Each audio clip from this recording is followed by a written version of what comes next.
Hi guys! So papakita ko sa inyo anong difference ng native na baboy at saka yung puti, no? Ito yung itim, ito naman yung puti. So, nag-cut ako no, ng strips. Actually, pareho silang nilaga. Nilaga muna, no?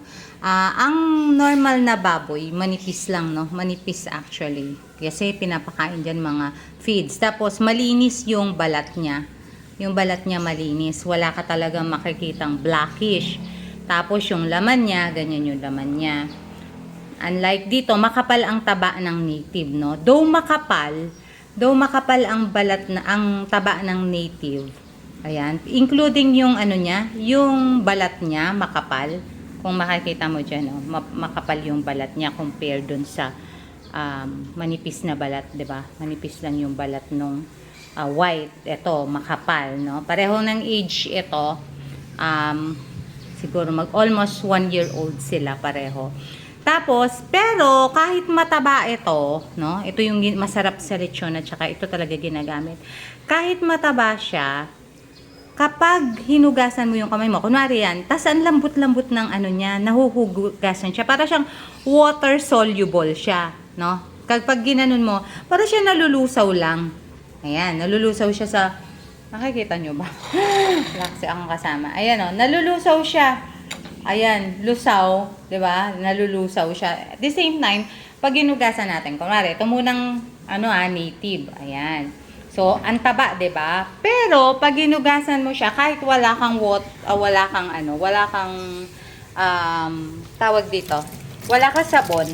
Ayan. Kahit wala ka sabon, nahuhugasan siya, hindi malagkit sa feel. No, walang kalagkit to. Wala akong nararamdamang lagkit. So, turn off na natin to.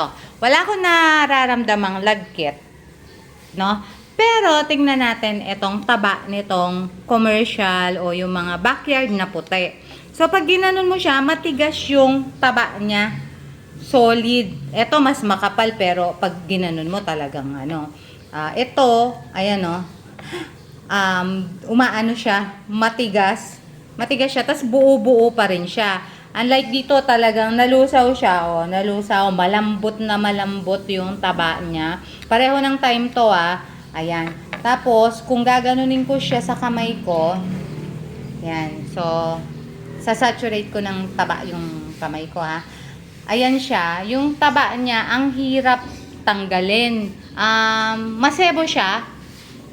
Tapos, kung huhugasan mo siya, though matatanggal naman sa pressure, no? Pero may pa rin, may dulas pa rin, madulas pa rin siya. So kailangan mo talagang tanggalin sa sabon, no? Para ma-feel mo na wala na siyang dulas. Ganun yung kinakain nating lechon. So pag nagpa-lechon kayo, piliin nyo yung native.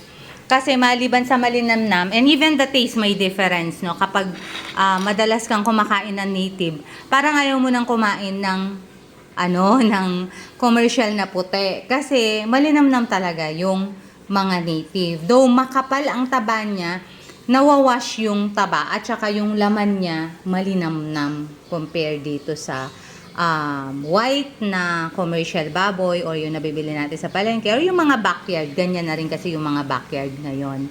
Ayan guys, so yan ang difference ng native. It's almost organic. Ayan parang wala lang, tingnan mo, parang nalusaw lang sa tissue. Pero ito, kaliit lang ng taba niya, pero ayaw niya, ayaw niyang